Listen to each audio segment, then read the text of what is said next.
Espírito Santo, nós amamos a Tua presença em nosso meio, em nossas vidas. Nós honramos a Tua presença nesse lugar. Nós oramos para que o Senhor nos encha com o Teu poder. Enche essa igreja, enche essas famílias com a Tua graça, nos capacitando a vivermos de uma maneira agradável a Ti. Que nós sejamos uma igreja verdadeira, adoradora, que pode ser encaixada ali onde o Senhor fala que o Pai procura verdadeiros adoradores. Faz de nós uma igreja verdadeira, adoradora, que é de verdade, que reconhece que não é perfeita, mas que acredita no poder da graça de Deus, que acredita no poder da cruz de Jesus, que Jesus ressuscitou por nós e por isso nós também vivemos, por isso também viveremos para sempre, por isso também podemos brilhar como Ele brilhou. Nós queremos, Senhor, anunciar as Tuas grandezas, a Tua glória. Eu oro para que o Senhor capacite o Teu povo, que o Senhor libere sobre nós os Teus dons para cumprirmos a Tua missão, para participarmos da Tua missão, pela Tua graça. Nós Te agradecemos nessa manhã. Amém. Amém. Você pode se assentar. Fiquem à vontade aí na presença de Deus, na casa do Senhor. Muito bom poder adorar a Ele em família. Nós estamos muito felizes com todos vocês. Bem-vindos a mais um culto aí da Igreja Amplitude. Aqueles que quiserem adorar a Deus com com ofertas e com dízimos, você pode fazer isso ao longo do culto. Que o Senhor continue dando sementes para vocês, porque que Ele continue dando sementes para vocês, para que vocês sejam bons administradores, que vocês tenham o suficiente para vocês, para suas famílias e também para abençoar outras pessoas. Que vocês sejam como aquele versículo que diz que vocês não vão ter apenas para vocês, mas vocês vão poder emprestar. Vocês não vão precisar pedir emprestado, mas vocês vão poder emprestar. E que seja uma característica também da igreja do Senhor nesse lugar, né? Uma comunidade que se ajuda, né? Famílias que são uma, na verdade. Nós somos a grande família de Deus. Por isso nós podemos crescer nesse aspecto da generosidade. Na semana passada nós falamos um pouquinho sobre isso. Aqueles que não assistiram, tem lá nos nossos canais de comunicação, no YouTube ou no Spotify, ou canais de podcast, né? Então fique por dentro aí das nossas programações. Hoje nós vamos continuar, é o último episódio da série A Família Cristã. Posso ouvir sei que, né? Vocês sabem, né? Vocês estiveram com a gente aí, a dificuldade foi grande para concluir essa série, em razão das férias, dos feriados, em razão da pandemia generalizada pela igreja, né? Foi uma desgraça, assim, na questão de espalhou geral, né? 80% da igreja já está imunizada. Então, teve jeito. O que importa é que Deus nos tem sustentado, né, e que Ele nos deu saúde. E da mesma forma eu quero pedir, encorajar vocês a orarem por aqueles que ainda enfrentam essa doença. Não é uma doença, não é uma brincadeira, né? Para algumas pessoas acaba sendo como uma gripe, mas para outras é uma coisa que pode tirar até a vida, né? Nós temos alguns irmãos queridos da Igreja de Valinhos também que estão enfrentando Covid, por isso orações pela Igreja de Valinhos. Inclusive, a vida do nosso, eu vou falar o nome dele aqui porque é muito querido, o irmão Mário. Ele estava internado pelo menos ontem, e não sei se vai ter alta, mas de qualquer forma, orem por ele e pela sua família, irmão Mário. Okay? Agora eu quero convidar, né, a Su para me ajudar na palavra de hoje. Nós vamos fazer um modo diferente. A gente vai fazer junto a palavra, pode ser, gente? Ninguém vai se escandalizar? Não? Vai ser um pouco diferente, a gente já fez isso outras vezes, mas acho que aqui na Amplitude, nesse formato não. Vou pegar outro microfone.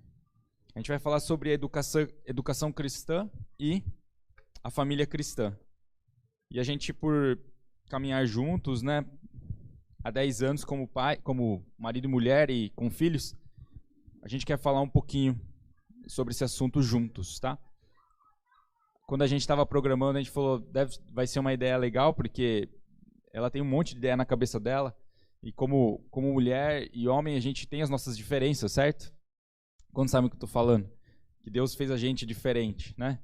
Ou a gente é tudo igual, a gente pensa igual. Quem é casado aí, o que você acha? Não, né? A barata aparece, é a mesma reação, homem e mulher. Exatamente a mesma. Não, né? Vocês sabem que não.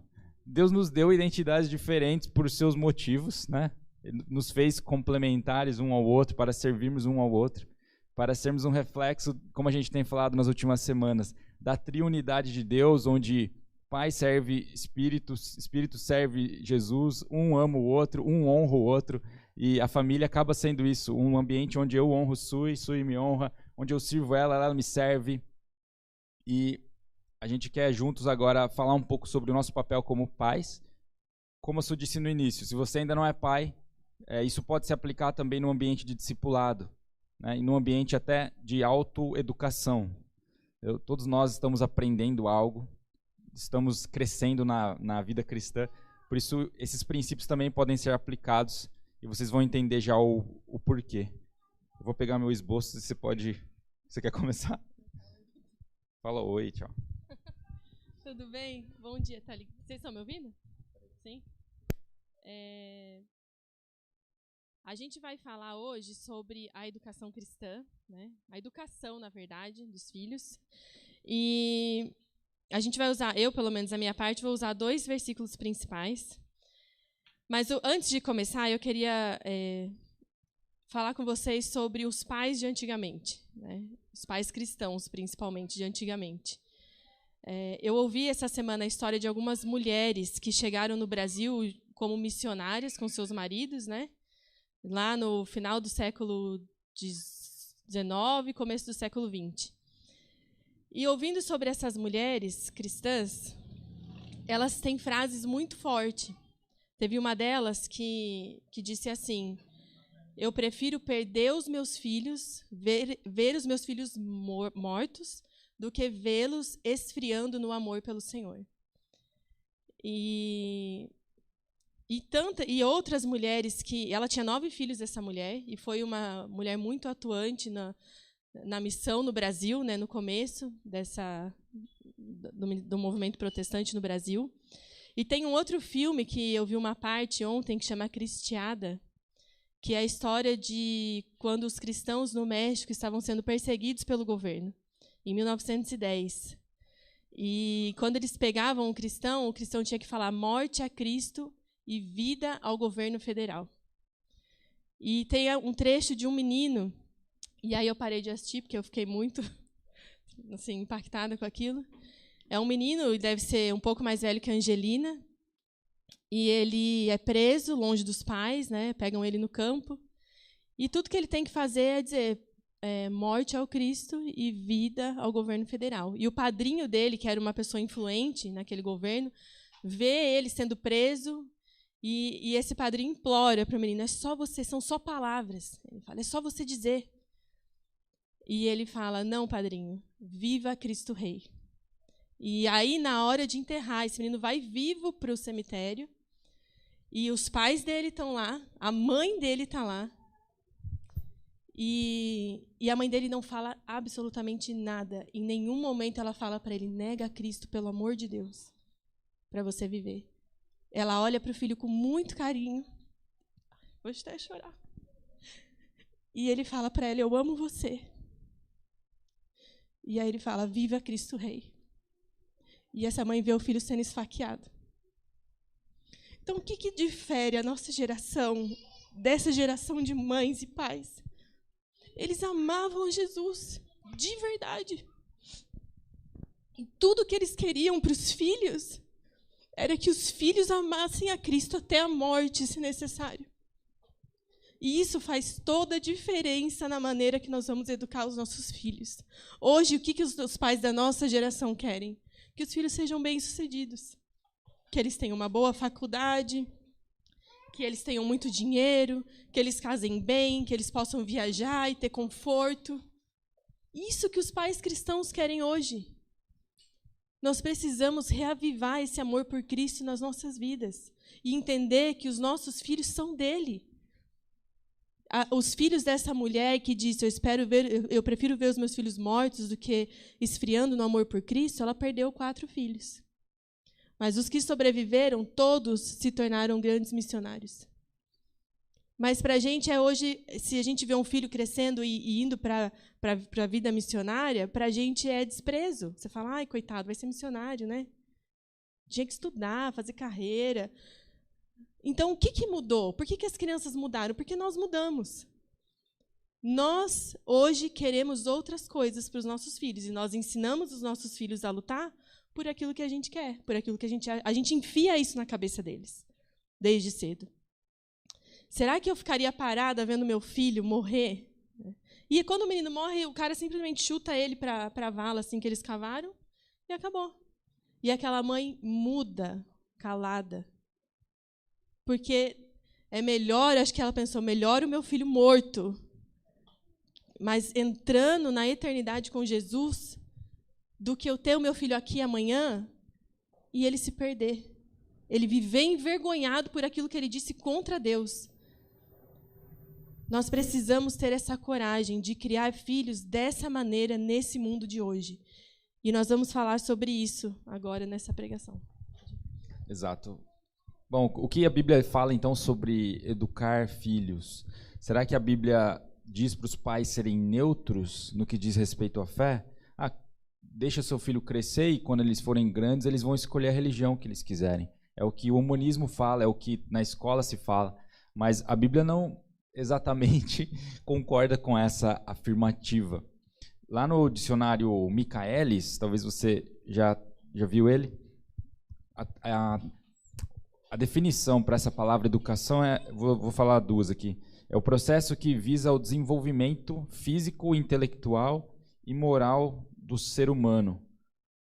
Uma outra definição ainda no mesmo dicionário é: educação é o conjunto de métodos próprios a fim de assegurar a instrução e a formação do indivíduo. Então vamos trazer isso para um ambiente aqui cristão. A educação cristã, emprestando essa definição do dicionário, a educação seria um processo articulado pelos pais que visa o desenvolvimento, a instrução e a formação do indivíduo cristão. Então, biblicamente falando, a educação seria isso, esse processo onde os pais, articulado pelos pais, onde eles instruem e cooperam na formação de um indivíduo cristão. A Bíblia deixa claro que esse papel de educar é dos pais, é responsabilidade dos pais, pai e mãe. Lá em Efésios 6:4, é o versículo que eu começo, diz assim: pais, não irritem seus filhos, antes criem-nos segundo a instrução e o conselho do Senhor. Criem-nos segundo a instrução e o conselho do Senhor. Aí, para facilitar então esse assunto, a gente vai dividir em 3 blocos, a Su vai me ajudar neles. Mas o primeiro bloco seria então o bloco da instrução. O segundo, nós vamos falar sobre dar exemplo ou ser exemplo. E o terceiro bloco é sobre a correção dos filhos ou disciplina. Eu sei que é um assunto bem polêmico e também que vai ser importante para os pais terem essas ferramentas. A gente se baseia na nossa, então, breve experiência. A gente casou faz 10 anos e com 9 anos há 9 anos temos filhos, né? Temos bebês em casa. É o primeiro ano que a gente não compra fralda. É o primeiro ano que não vamos à farmácia comprar fralda. O pessoal da farmácia conhecia a gente, já chegava já cumprimentando, sabe? Era incrível. Mas, então, nessa experiência nós de 9 anos com crianças, mas também nosso desejo sincero de compartilhar com a igreja o que a Bíblia fala sobre isso, né? Sobre criar filhos nos caminhos do Senhor. Eu venho de uma educação cristã também, meus pais, né, desde sempre foram à igreja. A Su, algo parecido, né? Sim. Mas a gente de verdade está trazendo aqui, vamos dizer aí, pequenas pérolas que a gente tem aprendido, de alguns livros também, como Pastoreando o Coração da Criança. Esse mesmo autor tem outro livro também sobre educação. E a gente vai compartilhar então algumas coisas. Primeiramente falando sobre esse ponto 1, que é a instrução. Então vamos lá. Obrigada, tia.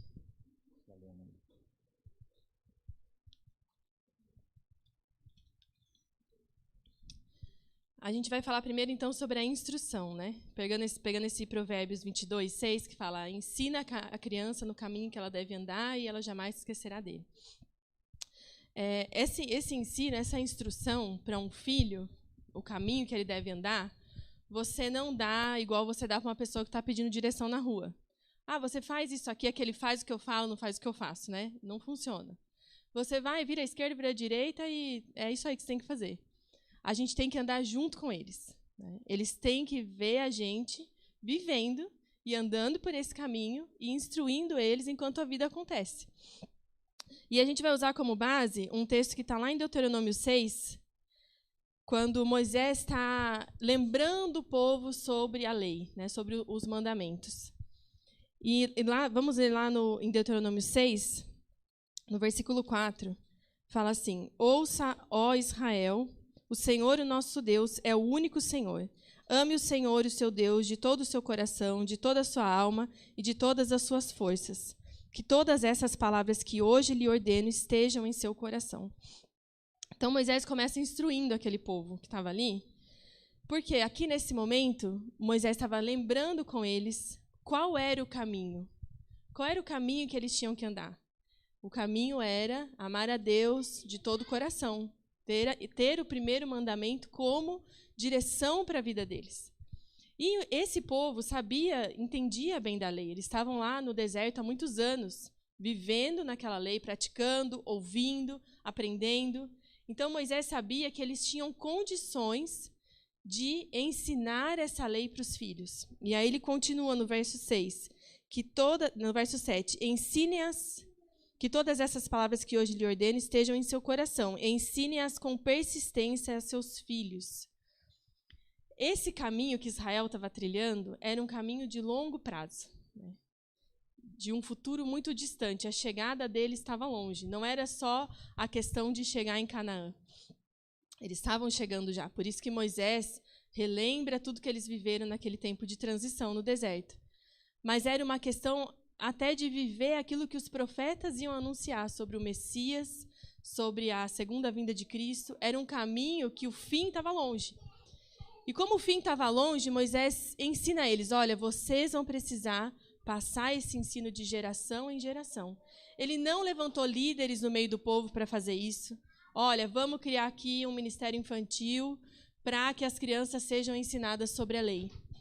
Vamos fazer uma escola cristã, né, aqui, uma escola de Israel, para que as crianças possam ir para a escola e ouvir sobre o caminho lá na escola.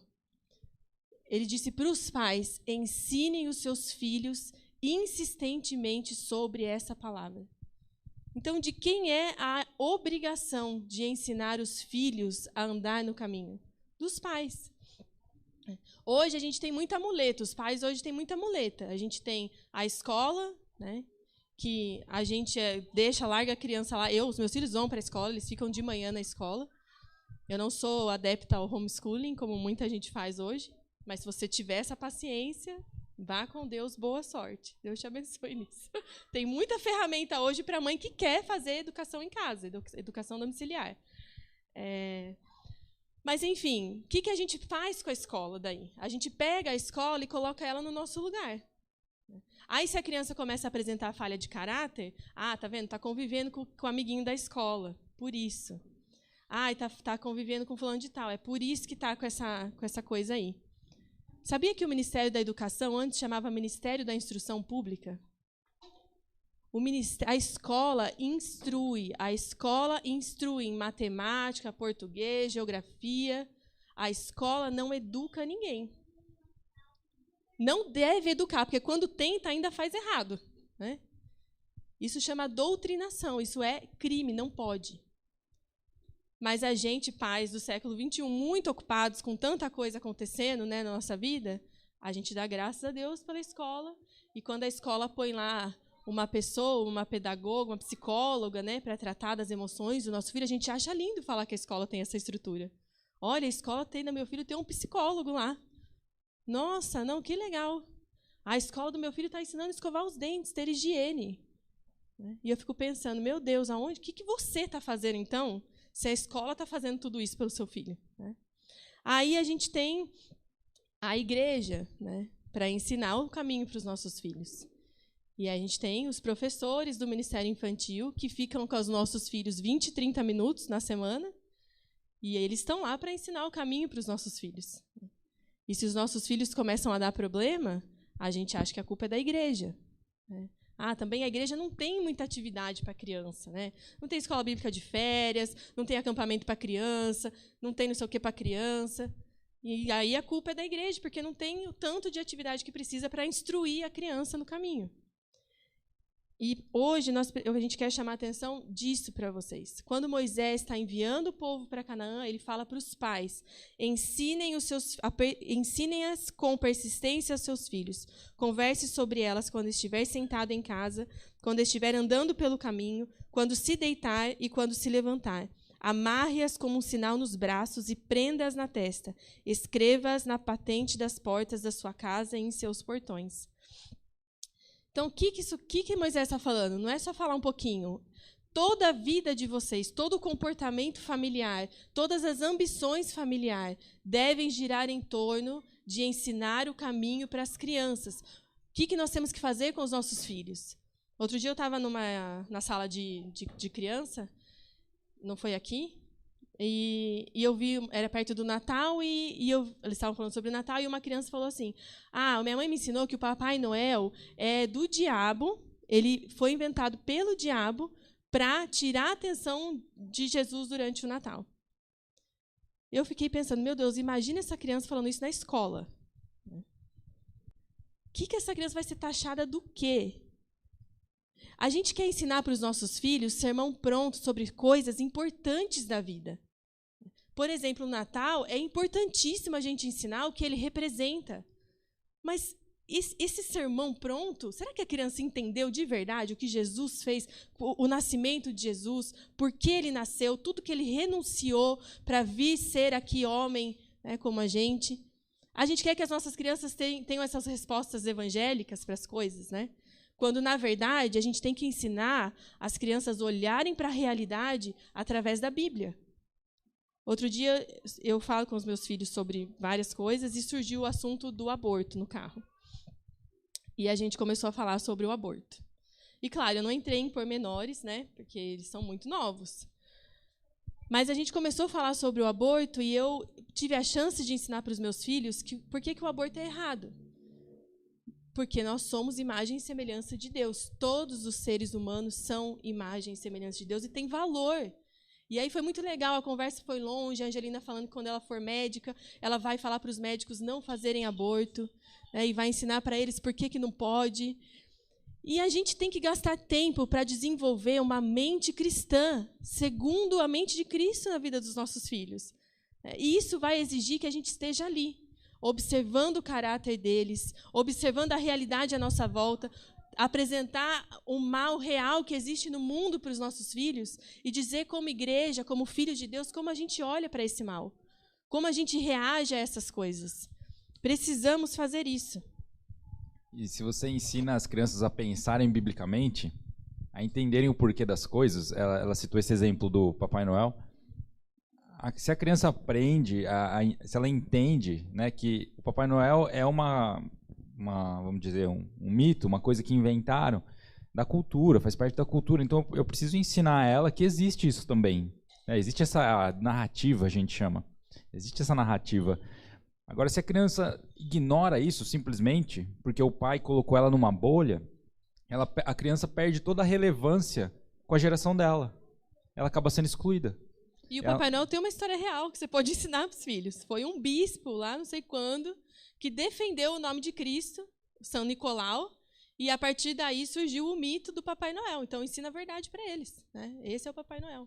Exato. Então, eu acho que, não sei se é o Paul Tripp ou um outro pastor com esse sobrenome aí, Tripp, ele fala, eu não me importo se você quer falar do Papai Noel ou contar outra historinha, existe acho que na história europeia aí outros para substituir o lugar do Papai Noel nessa época de festas, né, do final de ano. Mas a narrativa principal que o seu filho precisa conhecer nessa época é a de Jesus. Essa é a principal. Você coloca essa base, o resto ele vai saber conversar, ele vai falar, então inventaram isso, mas no fim todos estamos apontando para a glória de Jesus. É isso, filho, você entendeu. No fim da história, isso tudo está apontando para Deus. Ele é o principal de toda a história. Pode continuar, desculpa. Provérbios, eu vou ler para terminar a parte da instrução, Provérbios 9, 10 e 11.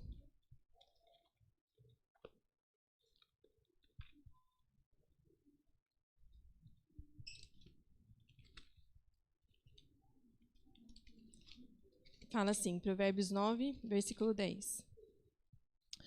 O temor do Senhor é o princípio da sabedoria, e o conhecimento do santo é entendimento.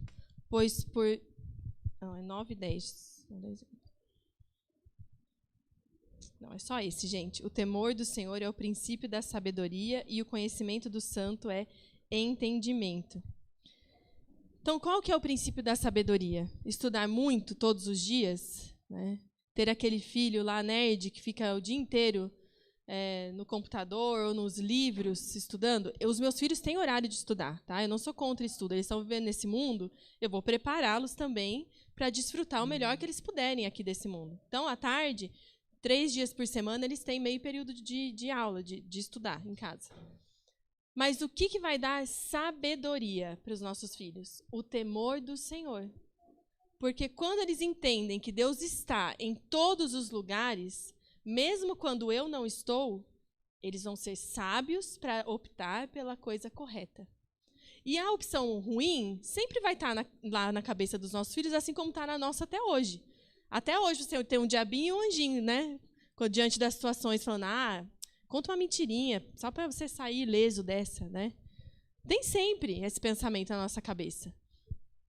Mas o que é você ter uma cosmovisão cristã, uma visão de mundo cristã? Mesmo que eu sofra por fazer o certo, eu vou fazer o certo porque Deus está em todos os lugares e Ele sonda o meu coração. E é isso que a gente tem que ensinar aos nossos filhos. Isso vai fazer deles pessoas sábias. E fala também que o entendimento vem do conhecimento do santo. Santo está escrito com letra maiúscula aqui na Bíblia. Então está fazendo referência a Deus. Ele é o santo que nós temos que conhecer para recebermos entendimento.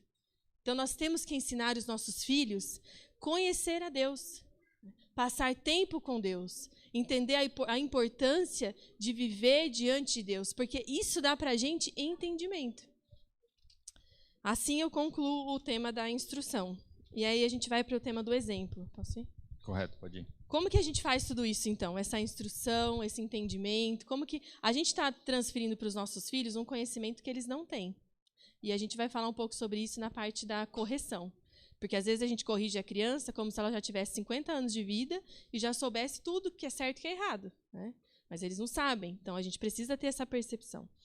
Mas, na questão do... Como que eu faço isso, né? Sendo exemplo, andando junto com eles. Como que os nossos filhos só vão ter uma visão de mundo cristã e pensar como Cristo se eles verem a gente fazendo isso no nosso dia a dia.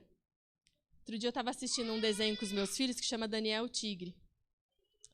É assim, tem que ter muita paciência para assistir esse desenho. É estilo assim, Peppa, sabe? Umas coisas bem... Mas ele é mais educado, Daniel o Tigre. A Peppa é muito mal educado. Mas a gente estava assistindo e aí tem um episódio que a mãe fica nervosa. Assim, a ideia que eles querem passar é lidar com o nervoso. Assim, né? E a mãe, quando ela fica nervosa, a mãe canta. E eu olhei para as crianças e a gente começou a rir tanto, porque eles falaram, mãe, tá aí uma coisa que você nunca faz quando você está nervosa. Ela conta até 10, ela canta. Eu falei, gente, isso aí não é real.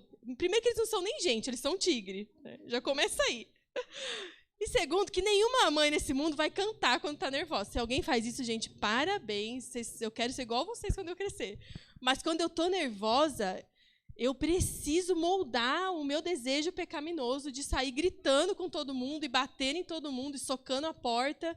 E eu preciso. E nesse momento, os meus filhos estão me observando.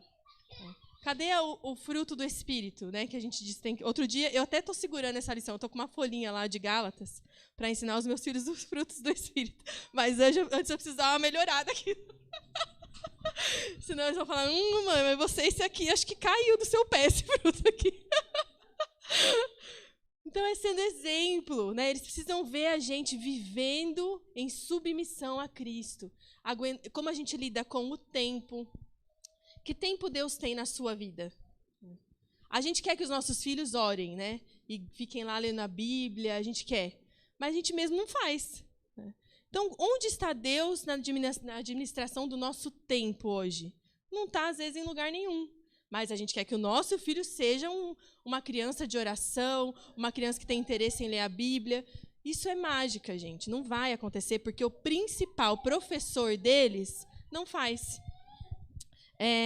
Que mais que a gente quer? Como que a gente fala sobre o dinheiro? Porque hoje, gente, o dinheiro dirige a vida das pessoas. O dinheiro que diz o tempo, ou como elas vão gastar o tempo, o dinheiro que diz com quem elas vão gastar esse tempo, né? Onde elas vão gastar esse tempo, é o dinheiro que dirige o tempo do mundo hoje. E aí, onde que está? Como que a gente fala sobre dinheiro com os nossos filhos? Se ele vê papai e mamãe trabalhando 15 horas por dia por causa do dinheiro, o que ele vai achar? Não, o dinheiro é aquilo que dirige a vida dessa família aqui. Meu papai e minha mãe trabalham muito, então eu também, quando crescer, vou trabalhar muito, porque o dinheiro é muito importante. E aí, para que a gente quer esse dinheiro? Às vezes não é só para sobrevivência. A gente quer muito dinheiro para trocar de carro todo ano, para viajar viagens muito caras, né? Porque hoje a gente tem a internet, que a gente tem que mostrar a nossa vida na internet, né? Então a gente tem que mostrar coisas muito luxuosas na internet. Como que a gente ensina sobre dinheiro? Para minha filha, eu ensino de uma maneira. Eu falo, filha, um dia você vai ser mãe. E é bom que você tenha tempo para passar com seus filhos. Então, se programe para trabalhar, se você quiser trabalhar, só parte do dia, quando você tiver os seus filhos. Já vai se programando. Eu nunca falei para a Angelina para ela ter uma carreira super bem-sucedida e trabalhar muito, porque ela é muito inteligente. Ela quer ser médica, ela ama ciências. Ela ama espaço, planetas, ela adora ler sobre isso. Ela é uma menina muito inteligente e eu sei que ela vai alcançar grandes feitos. Mas o meu papel como instrutora da minha filha é dizer para ela, olha, você vai ter um papel muito mais importante, você vai cuidar de coisas eternas, que é a vida dos seus filhos. Então, se programe para esse momento. Para o meu filho Noah, que é homem, eu digo para ele, filho, um dia você vai manter uma casa. Você vai cuidar da sua mulher que acabou de ter um bebê, você vai ter que servir ela, você vai ter que cuidar dela, vai ter que ajudar ela a trocar a fralda do seu filho, e você vai ter que manter a sua casa. Então, ele fala, mãe, eu vou ter que trabalhar o dia inteiro, né? Eu falei, você talvez tenha que trabalhar um pouco mais. Porém, você precisa cuidar dos seus filhos e da sua mulher. Você não pode estar fora de casa o tempo todo. Você vai precisar saber cuidar do seu dinheiro. Então, você vai dar um pouco para a igreja, um pouco você vai pôr lá no banco, e o resto você vai viver com esse dinheiro. Então, a gente tem que ensinar sobre essas coisas para os nossos filhos, entende? Porque um dia eles vão estar no nosso lugar. E aí você vai colocando a visão de mundo cristã na cabeça deles sobre coisas importantíssimas da vida. Está acabando, gente.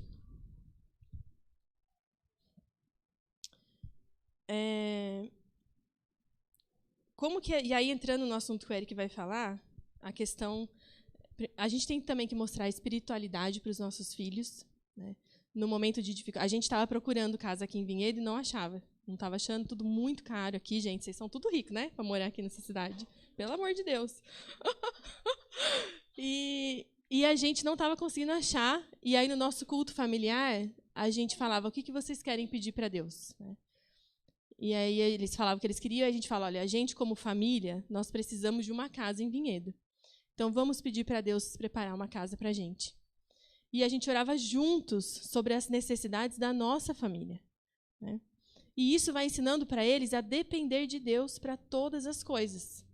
E Deus preparou uma casa para a gente, perto da minha mãe. Não sei se ela está feliz. Eu estou muito feliz. A minha mãe já não sei.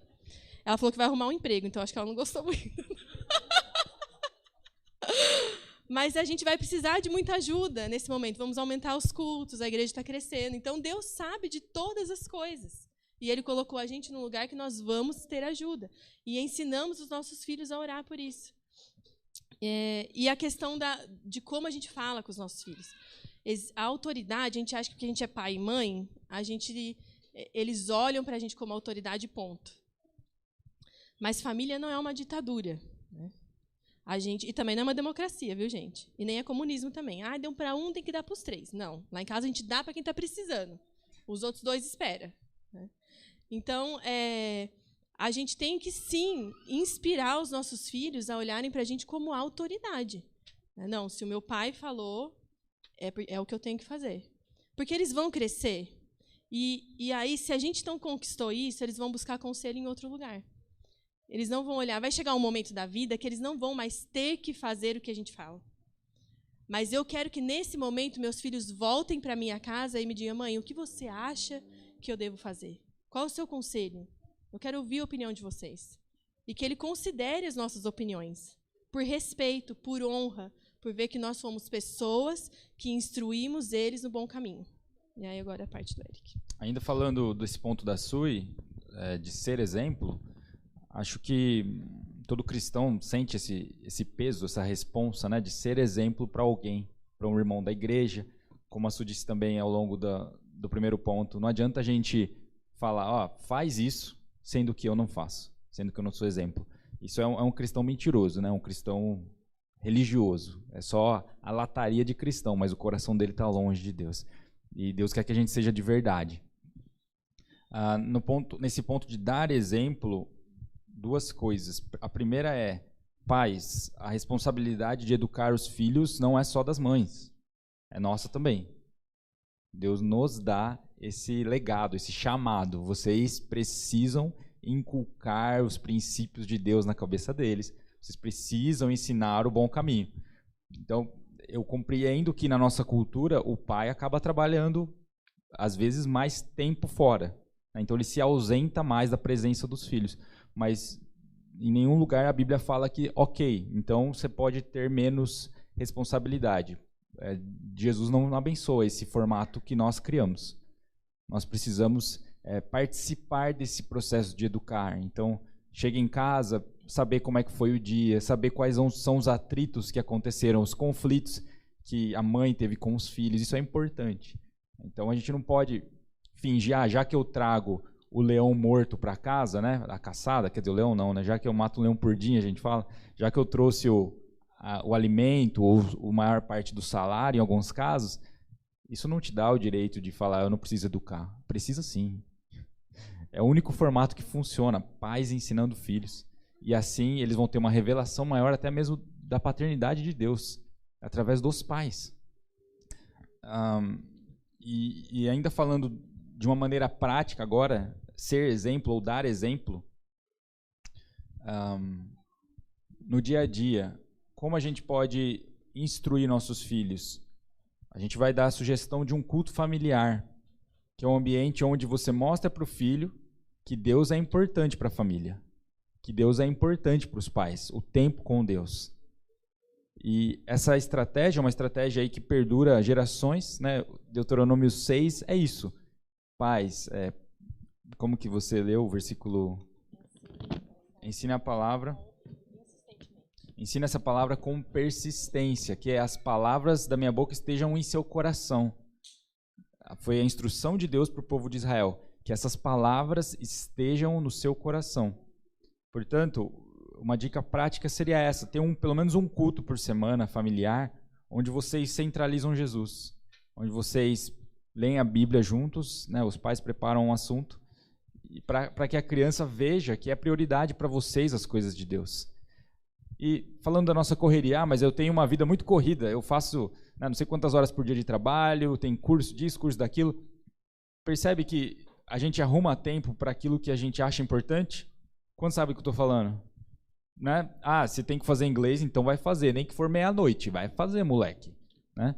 Tem que fazer futebol para não ser o desengonçado da sala, então vai fazer futebol, a gente arruma um jeito, né? No meu caso, meu pai me colocou no tênis, porque eu era uma criança um pouquinho obesa, e depois me colocou na natação. Mas ele falou, não está dando certo, porque você chega cansado em casa e come o dobro. E aí nunca perdia peso. Até que um tio meu teve compaixão de mim e falou, quer aprender a jogar futebol? Quero. E todo dia ele ia comigo lá, nas férias. Depois, tio Yuri, né? Vou mandar um abraço para ele. Ele me ajudou a entrar nesse mau caminho do futebol. Mas aí a gente, todos os dias, aprendeu a fazer isso. Por que eu estou falando disso? Tá, eu viajei, desculpa, gente. Mas achar tempo para aquilo que é importante. E os pais, quando fazem, então, esse momento, esse culto familiar, eles estão mostrando, filho, apesar da nossa vida corrida, a gente está priorizando algo aqui, que é o culto ao Senhor, que é a fé em Jesus. É a coisa mais importante, é o legado mais importante que os pais podem deixar para os filhos. E eu vou dizer, quando Deus dá essa instrução para Israel, ele estava dizendo, casaram-se, então, subentende-se, né, que vocês vão ter filhos. Alguns teólogos vão dizer que é uma ordenança, que é um mandamento ter filhos. Sem pressão aí, tá, gente? Quem não tem filho ainda. Eu não estou pressionando, é a Bíblia aqui, mas vocês podem pesquisar mais sobre o assunto. Então, a ideia seria que através dos filhos, a glória de Deus continua sendo anunciada no mundo. O conhecimento a respeito de Deus continua se espalhando. E assim mais e mais pessoas glorificam a esse nosso Deus único, triuno. Isso, então parece que é uma forma, como diz o Salmo 145, que uma geração anuncia a outra as grandezas de Deus, a majestade de Deus.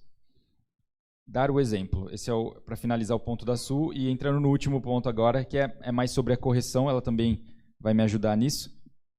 E eu vou começar com essa frase: a correção do filho não é uma opção, não é uma sugestão. A Bíblia nos dá essa ordem: corrijam os seus filhos. Provérbios 19:18 fala assim: discipline seu filho, pois nisso há esperança. Não queira a morte dele.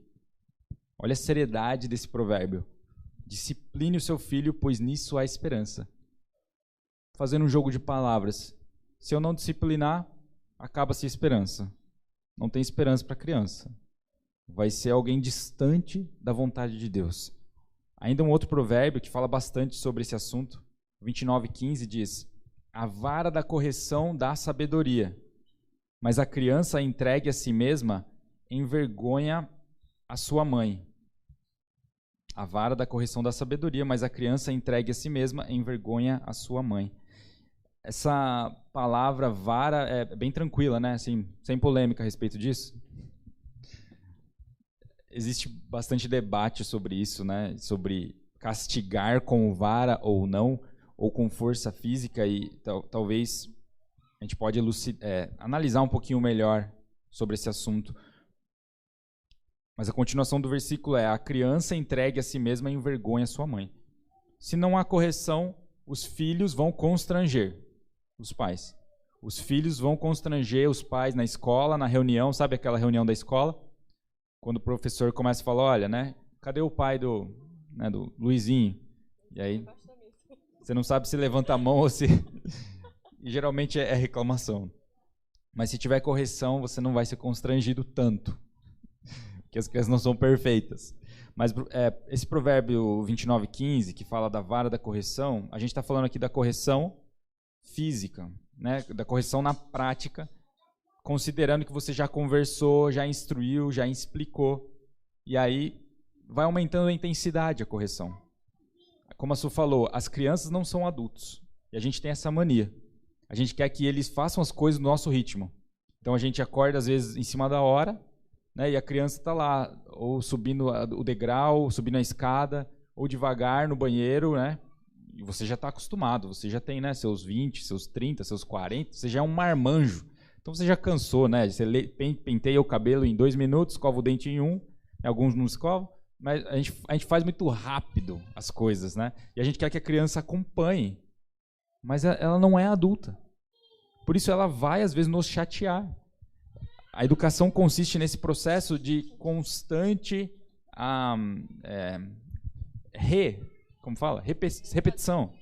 repetição. A gente precisa ensinar over and over and over, até que entra na cabeça dela, ela percebe. Mas se simplesmente eu me irritar com ela, né, ou já der um safanão, sem explicar, não vai adiantar nada. No dia seguinte ela vai fazer de novo.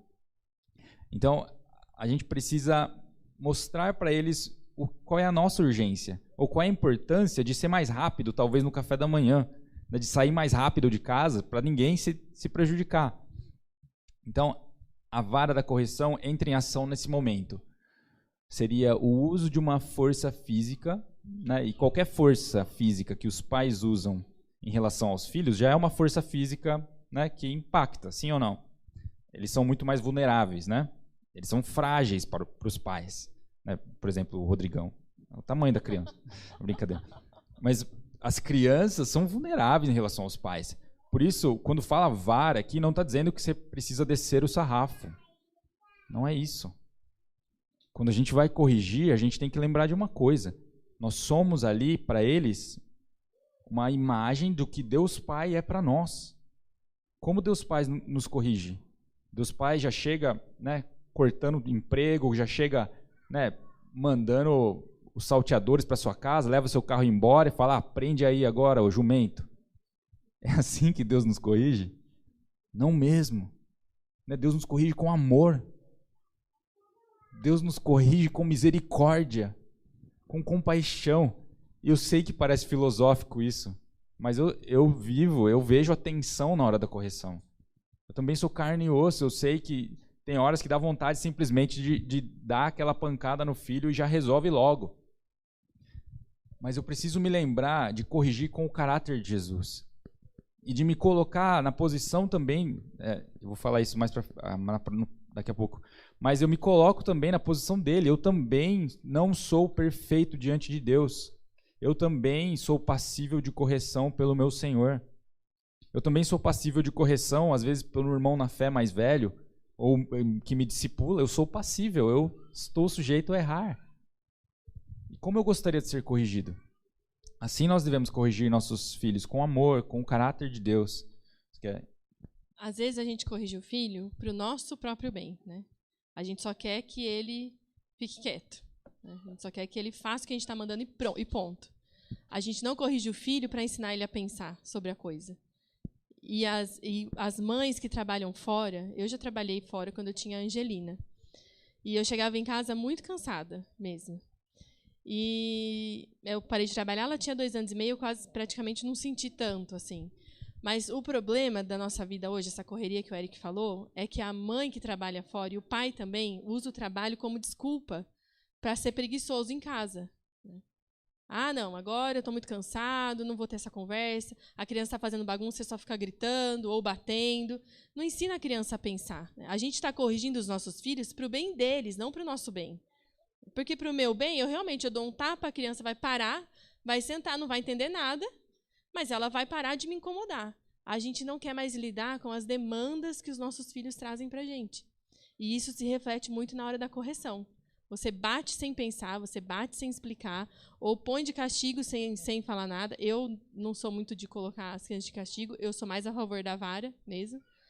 E então a gente tem que pensar nisso. Eu estou corrigindo meu filho para ele crescer, para ele amadurecer, não para eu ter sossego, porque eu estou cansada e quero ter sossego. Agora, indo adiante nesse ponto, né, da correção, ainda tem um provérbio que fala discipline seu filho, é o 29:17. Discipline seu filho e ele te dará paz, trará grande prazer à sua alma. Corrigir os filhos vai ter recompensa, então, gente. Essa é a boa notícia para os pais. Vai ter recompensa, você vai ter paz. E você vai ter prazer como pai. Às vezes dói corrigir, né? Porque dói. Porque é repreender, é chamar a atenção e às vezes até o uso da força física. Mas é uma ordem, não é uma opção. Vai ter recompensa. De acordo com a Bíblia, aliás, a correção é um ato de amor. Então, veja que contraditório. A gente às vezes tira a mão da correção ou se ausenta desse papel, porque a gente fala, não, mas eu amo tanto. Biblicamente. Ele está com sono. Quem nunca ouviu isso? Está com sono. A criança acorda com sono, tá vivo o dia inteiro com sono, né? Que toda malcriação é sono. Está com sono, tadinho. Geralmente é vó que fala isso, né? Porque não quer ver o netinho apanhando. Então tá com sono, mas o pai e a mãe sabem, né? Quando eles estão abusando, passando dos limites. E a Bíblia fala, se você ama, você corrige. Por quê? Deus aqui fala, então, Meu filho, não despreze a disciplina do Senhor, nem se magoe com a sua repreensão, pois o Senhor disciplina a quem ama, assim como o pai faz ao filho de quem deseja o bem. Deus nos corrige porque nos ama. Então, alegre-se, mesmo quando Ele te corrigir. E peça a graça de Deus para corrigir os seus. Sabedoria. Não é uma opção. Mais um subponto aqui dessa última parte. O objetivo da correção de filhos é moldá-los à imagem de Cristo. Como a Su acabou de dizer, quando você corrige o seu filho, você não pode pensar só na sua reputação, na reputação sua como mãe, né, para as outras mamães falar, olha como eles são prendados, né? Ou o pai fica todo, né? Olha, eu sou militar mesmo, né? Então, tipo, aqui o chicote estrala e a criança não pode nem olhar para o lado, sabe? A Bíblia não fala nesse molde de educação. Ela está dizendo, você corrige os seus filhos para que eles se pareçam com Jesus. O propósito principal da educação cristã vai ser essa. Você tem essa intenção de que eles se pareçam com Cristo um dia. E aí entra a importância de nós fazermos o quê? De nós apresentarmos a mensagem da cruz de Jesus para os nossos filhos. Desde essa tenra idade, desde a primeira infância, você já vai colocando esses princípios do Evangelho na vida dele. Então, vamos exemplificar. A criança fez uma malcriadeza, fez uma maldade. Você vai dizer para ela, filho, você errou nisso, não errou? Eu entendo que eu também, quando era criança, fazia isso. Ou pode falar, às vezes eu faço isso com a sua mãe, eu sou egoísta. Né? Eu pego o Kit Kat e como sozinho. E eu penso que é bonito. Mas depois eu vejo que ela fica triste. Então, só exemplificando, né, gente? Eu não faço isso com a Sui, tá? Você sabe, né? Dá pra ver quem tá mais gordinho, né? Quem que vocês acham que come o Kit Kat? Bobagem. Mas a gente se coloca na posição deles e diz, eu também sou pecador. Então, de uma maneira prática, você está ensinando o Evangelho. Tem uma outra passagem, acho que Provérbios mesmo fala, ó, a insensatez está ligada ao coração da criança, mas a vara da disciplina a livrará dela. Então, desde a infância, ela já nasce pecadora. Né? Em alguns momentos, claro, é um ursinho, é o gatinho do Shrek, é lindo, meu filho. Mas em outros, ele se transforma no Shrek. Em outros, você fala, meu Deus, meu filho está endemoniado. Né? É uma brincadeira, né, gente? Mas, às vezes, se a criança deixar o lado ruim dela aflorar, você fala, o que está acontecendo? Mas aí a importância de nós, então, apresentarmos a mensagem do Evangelho a eles na prática. E dessa forma, nossa preocupação não vai ser mais apenas corrigir o externo. Nossa preocupação não é apenas corrigir o comportamento externo, a performance da criança. Porque se eu corrijo apenas a performance e não trato o coração dela, na fé cristã como que vai ser? Vai ser um religioso. Só vai ser cristão na igreja. Só vai ser cristão com os amigos crentes. Quando tiver na faculdade, bicho, vai ser um dos piores.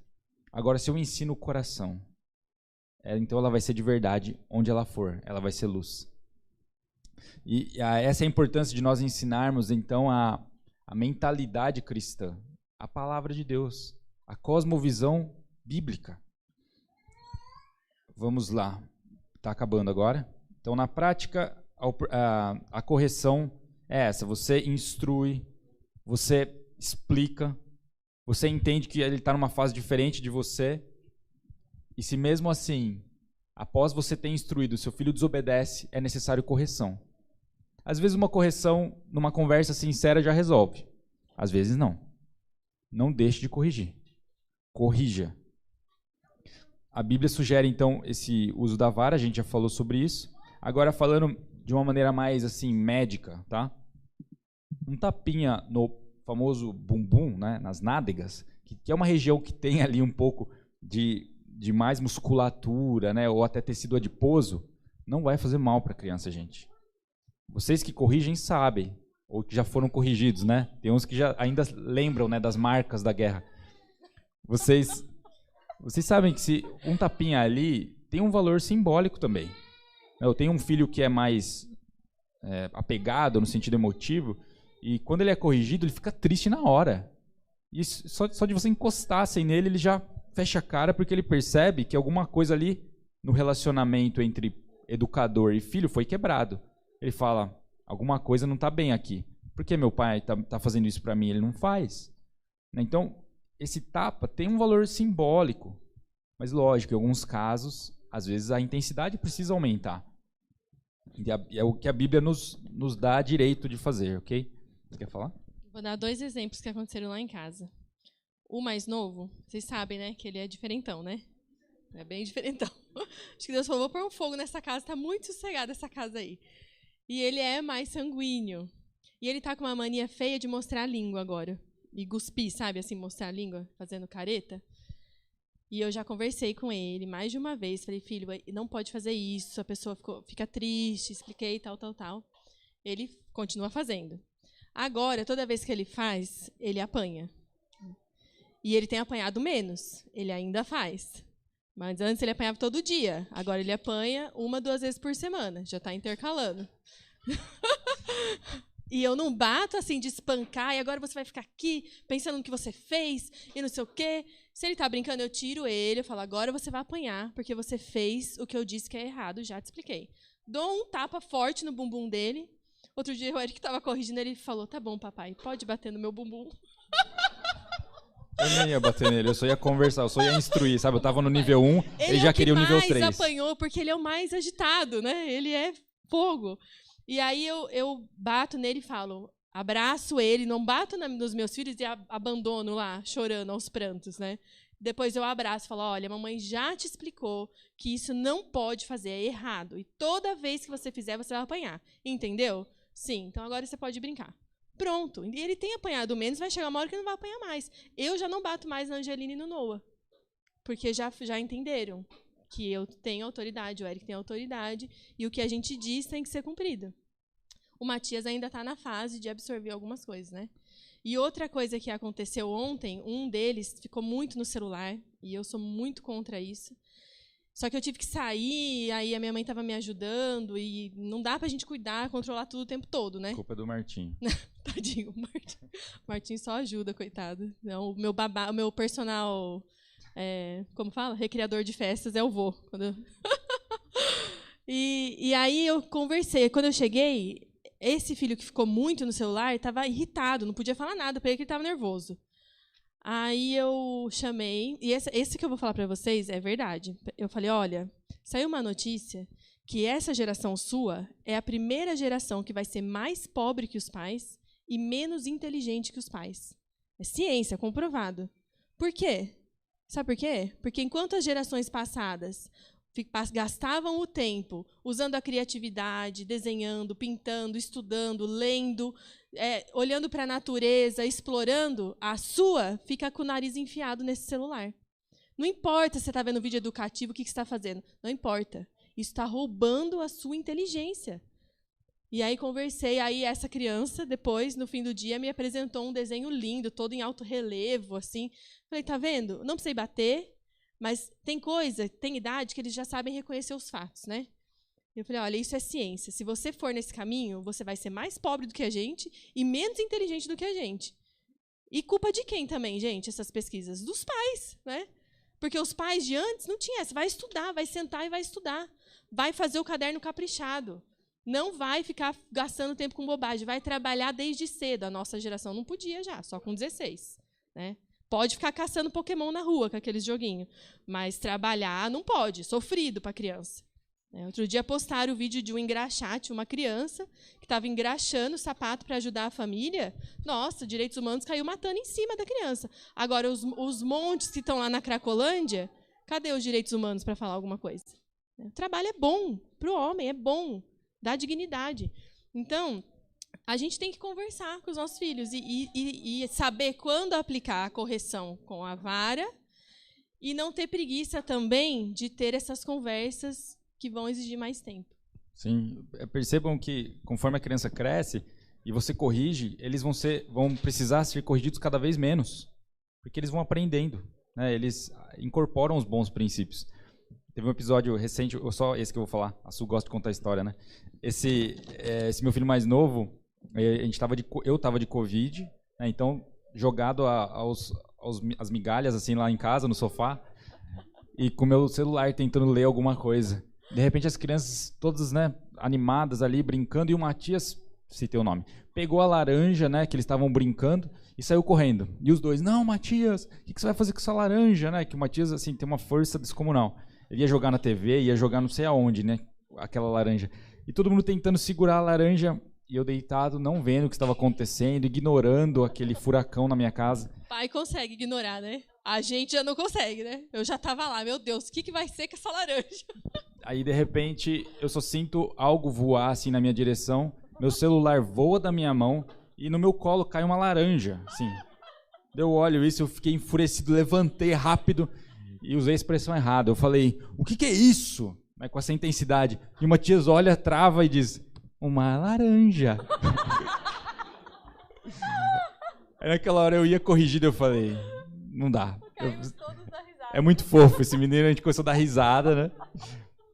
Então eu entendi o lado dele, né? Ele só estava se divertindo e eu que estava de bode.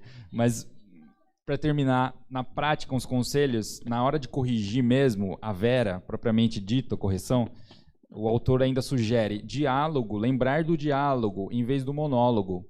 Sabe Fidel Castro? Às vezes a gente dá uma de Fidel Castro, a gente quer dar aquele discurso de meia hora na hora de corrigir o filho. Senta aí, você começa, né, a pregar o evangelho, a falar de Moisés, a falar de um monte de coisa, né? E você não escuta o que está no coração da criança. Mas nessa hora é importante, filho, fazer perguntas pequenas. Filho, você, por acaso, agiu de uma maneira agora egoísta, como a gente falou, né, do egoísmo? Você acha que você não foi orgulhoso quando você falou isso? Vai fazer a criança pensar e ela responder. Depende da idade, gente, vocês entendem o que eu estou falando. Mas a importância do diálogo em vez do monólogo, inclusive quando eles forem maiores, adolescentes, vai ser importantíssimo. Tá? Não sei quantos vocês tiveram pais que estavam fazendo esse discurso, né? Acho que quase ninguém. Né? Então, a importância de você fazer o diálogo é qual? Você se colocou, assim como Jesus se colocou do nosso lado, e disse, eu também desço a terra para resolver o problema junto com vocês. Eu me coloco na posição de pecador.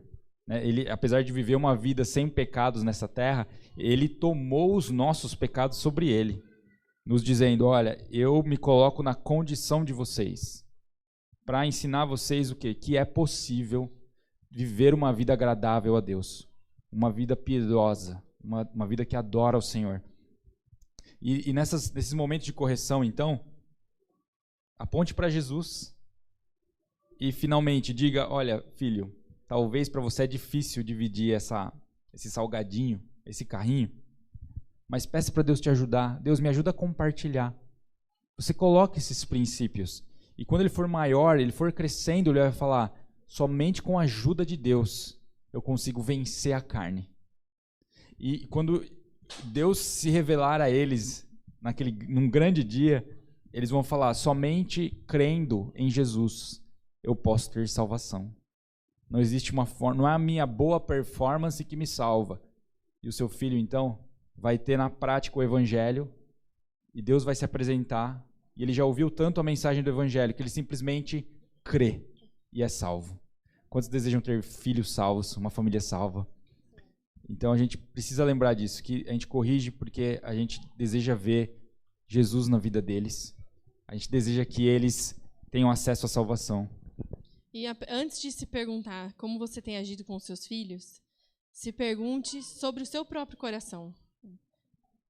Quem é Deus para mim? Que espaço Deus tem na minha vida? O que é a palavra de Deus para mim? O que eu tenho aprendido? Como eu tenho correspondido? Porque se a gente moldar o nosso próprio coração à palavra de Deus, e se a gente conseguir viver o primeiro mandamento, vai ser muito mais natural a gente ensinar para os nossos filhos. Então, o primeiro que a gente tem que trabalhar é a gente mesmo. Né? Sim. Ainda, só para acabar agora, nas partes práticas, também eu recomendo orações nas refeições ou antes de dormir, né? Porque para a gente não é nada, 2 minutos de oração, mas para eles é importante. Eles estão vendo que é realmente importante agradecer a Deus pelo pão de cada dia, ou pelo dia que tivemos, que se não fosse Deus a gente estaria perdido. Então é uma dica prática também que eles citam no livro. Vamos ficar de pé para orar. Sim. Vamos fazer uma oração sobre esse assunto. Pai, em nome de Jesus, nós oramos agora, nos lembrando que o Senhor é o nosso Pai, que o Senhor nos ensina, nos corrige, e nós pedimos, Deus, nos ajuda também a corrigir, nos ajuda a educar, a criar filhos nos caminhos do Senhor. Eu oro para que Deus nos dê sabedoria, eu oro para que o Senhor continue formando o seu caráter em nós, para que a gente consiga instruir pelo exemplo, não só com palavras, mas também para que eles vejam em nós a imagem de Jesus. Nos ajuda a encorajarmos nossos filhos a se parecerem com Deus, nos ajuda a pregarmos o Evangelho. Eu oro para que a sua graça seja abundante sobre as famílias, para que as famílias sejam ambientes de aprendizado, ambientes de comunhão com Deus. Pedimos que o Senhor nos ajude a praticar os cultos familiares, esses momentos de devoção, de oração.